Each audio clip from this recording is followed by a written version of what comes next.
We do have today for you 10 things that we wish we would have known when we started.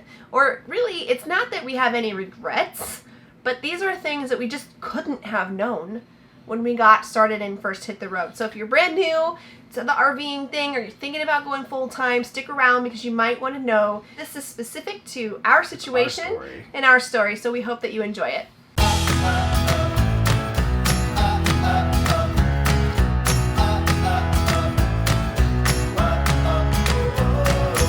We have just celebrated last month, a few weeks ago, our 2-year nomadiversary. 2 years on the road inside this RV, inside Wendy, full-time living the entire time. It's really amazing how fast in some ways it's gone.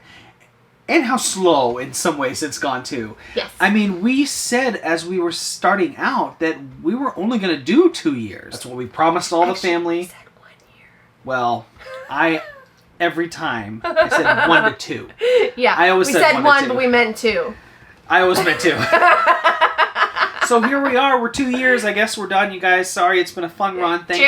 Cheers. See you for later. sticking with us. No, not really. 10 things that we wish we would have known. Let's just jump right in. You ready? Well, start us off then, boss lady. All right. So the very first one that we didn't know is that we weren't going to save any money at all in the entire first year and for part of the second year.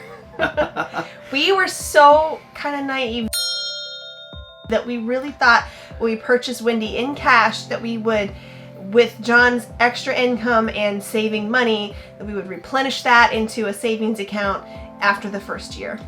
Wah, wah. That being said, there may have been some ways that we could have done things a little bit differently, just with my job and travel nursing and stuff like that. But we're going to save those for another video when I speak specifically to travel nursing. Suffice it to say, we did not save that much money in the first year, but now that we are 2 years in, for the last 6 months we have been consistently putting away quite a bit of money, and it is increasing quickly after we've gotten used to things and stopped spending money all the time for things on the rig.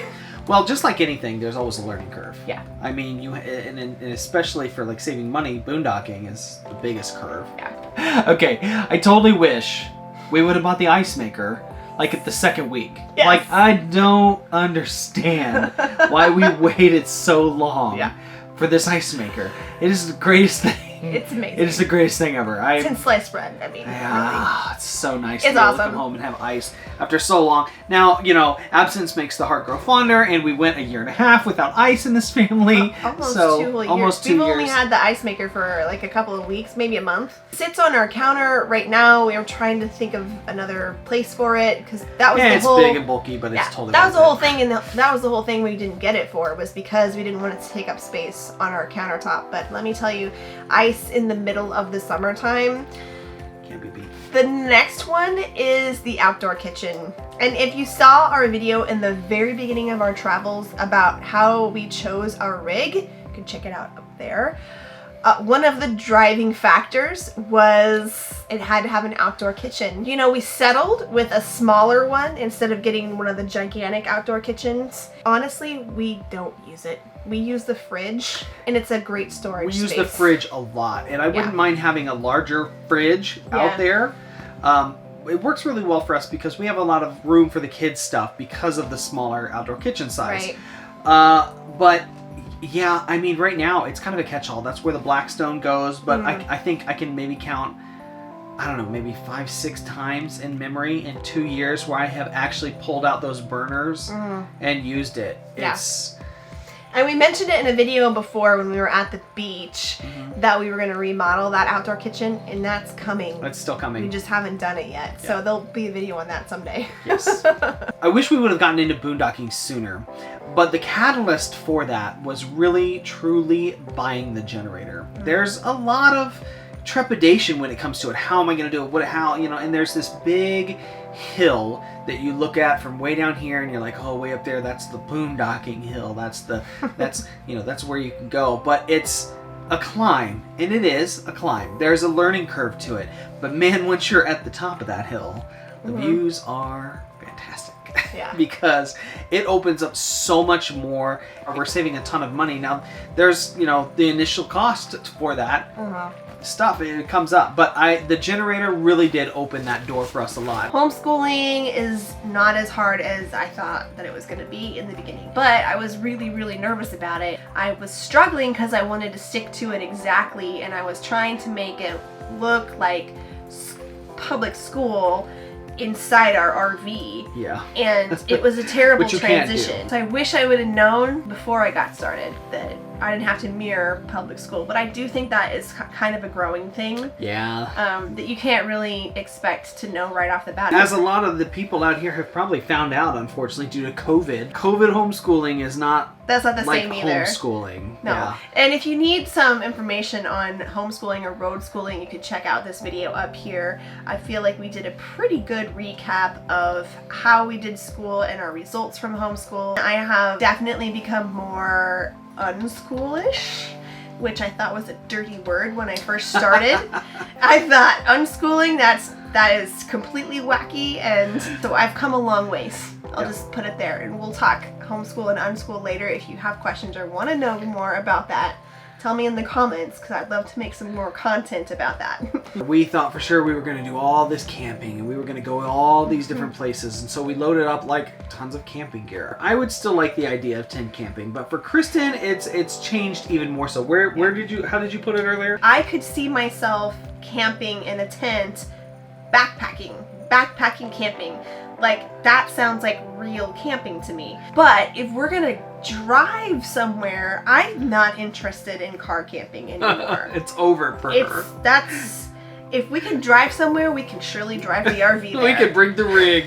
Doesn't matter if it's 30 feet long or however. So I'm surprised that kind of changed for me. I even remember like the early days where we used to think that RVers were funny because they were like, oh my god, you're such a clamper. We're like, you know? That's not camping. That's not camping. Ew, gross. You guys have AC and all that other stuff. So I didn't really expect I still love nature, guys. Okay. But I didn't really expect it to totally change my view on camping. There was some pushback when we first came out with this idea of this is how we're going to live our life for the next year or two. You know, that this is and we're doing it. Yeah. And we love you and we value your opinion, but we're kind of set on this. We're going to do it anyway. And there was some hard pushback. I'd say that they've come around. Like, yeah. I kind of wish I could, you know, just send myself a text in the past and be like, dude, don't worry so much about it. Be encouraged that if you have people in your life that just don't get it, they just don't get your we used to call it the gets-its and the don't gets-its. I think we made a video about that one too. You can probably look it up right here. They'll come around and maybe they'll join you on the road. We love the snow. I know there's a lot of people that do not like the snow or do not like the cold. I love the snow. Winter is one of our favorite times of the year. Yeah, we even had a tradition, like the first snow, I always would make like a special cookie to celebrate the first snow of the season. Yeah. And we love snow and we love winter, and I don't mind the cold usually. But we hate winter RV. Yeah. It's awful. It's the worst. It's terrible. We were really surprised. We did not expect that. We don't I don't say I hate stuff often, you guys. I loathe it was miserable RVing in the winter. So yeah, you can hunker down for the winter, I suppose. Yeah. But I mean, it's just not that fun. Yeah, it's just not that fun. Number 9 is that we would get tired of it, and so would the kids. So I think the expectation was that we were always going to at least like it, if not love it, at least like it. And the honest truth is that sometimes... Oh, there are weeks where I'm like, freaking, I'm so done. Yeah. Sometimes it's just we're really over the whole RV thing. It's a lot of it is when it's like, you know, it's uncomfortable because maybe you're stationary for a long time. It feels just like, you know, you're coming home to a very small space. The kids get really sick of it after a while. COVID is not helping that whole situation because normally... It's just like everybody else's life. Yeah, guys. I mean, it's complicated everything. It does. Because normally the kids and I can get out to the library and to the gym, and we go to church, and there's all these extra things that we could do that make us feel a little bit normal. Because while we're all about being unordinary, there are some aspects of our life that we wish were a little bit more ordinary, a little bit more normal, and that's hard to do right now in the COVID prices. As you know, if you've been watching the channel, that we're looking for some land to buy.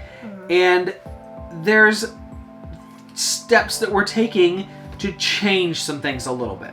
One of the things that we wish we would have known is how hard it might be to figure out what that next step is. When we left, we were like, full-time RV! Yeah.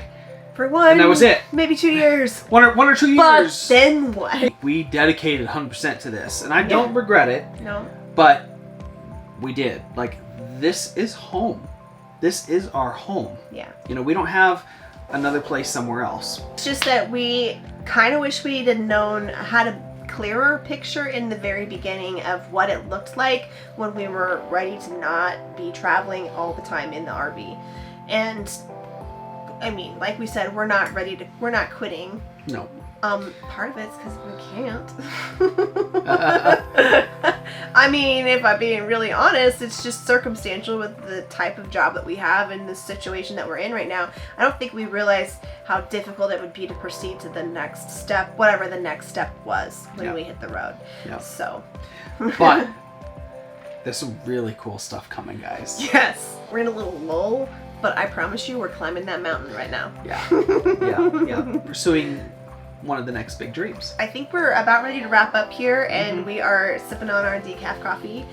John and I love coffee, and so we started the NOP-EEP Coffee Club, but it's actually not about coffee at all. It's about having conversations and connecting with you guys.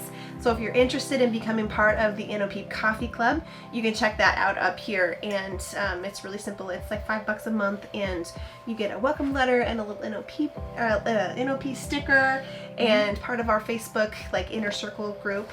We'd love to chat with you guys, and a place to answer questions and chat with other people that are like-minded.